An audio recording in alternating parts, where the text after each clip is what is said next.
Šī ir otrā diena, esam jau tagad kalnos, Kaunertālē. Esam bišķiņ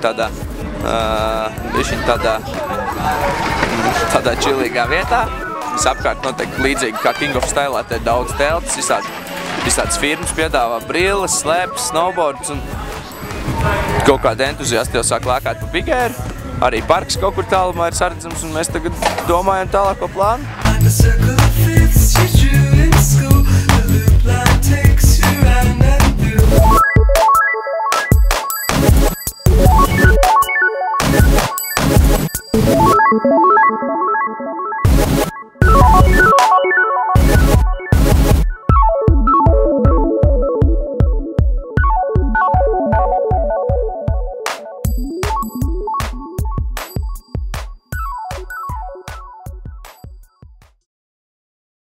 Brauksim uz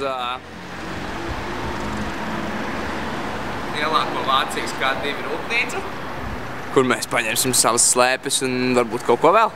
To, ko mēs tur paņemsim, mēs jums parādīsim nākamajā ierakstā.